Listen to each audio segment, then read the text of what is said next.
Ada seorang raja yang memasuki usia senja dan ingin mencari penggantinya. Berbeda dengan tradisi sebelumnya, dia tidak menunjuk anak-anak maupun orang terdekatnya. Tapi dia justru memanggil para pemuda di seluruh pelosok negeri itu dan berpidato di hadapan mereka. Aku akan mengadakan sayembara. Kalian semua akan mendapatkan sebuah biji. Tanamlah biji ini, rawatlah, dan kembalilah setahun lagi dengan tanaman kalian masing-masing.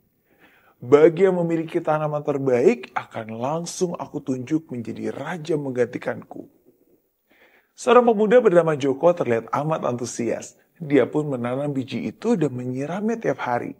Hari demi hari berlalu sampai sebulan dan ternyata belum tumbuh apa-apa. Setelah 6 bulan, para pemuda lain mulai membicarakan tanaman mereka yang tumbuh tinggi. Namun pot Joko masih kosong melompong. Jangankan ada daun dan tangkai, tanda-tanda kehidupan aja nggak ada. Tapi Joko nggak mengatakan apapun pada teman-temannya. Dia tetap menunggu bijinya untuk bertumbuh. Setahun berlalu, semua pemuda membawa tanamannya kepada raja. Semula si Joko enggan, namun ibunya terus mendorongnya untuk pergi dan berbicara apa adanya. Sang raja pun menyambut para pemuda seraya memuji tanaman yang mereka bawa.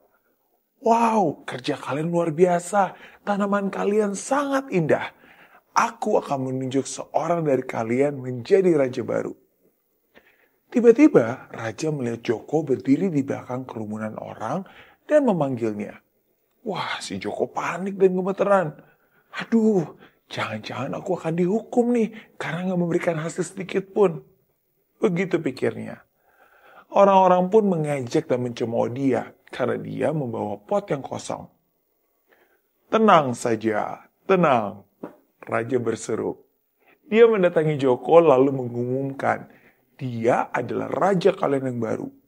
Wah, semua orang terkejut.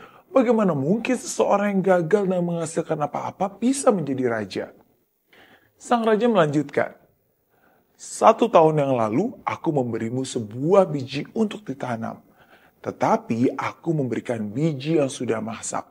Dan tentu saja biji itu nggak bisa bertumbuh.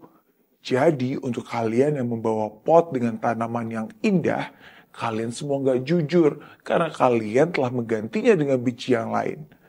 Hanya Joko yang memiliki kejujuran dan keberanian untuk membawa pot dengan biji yang kuberikan.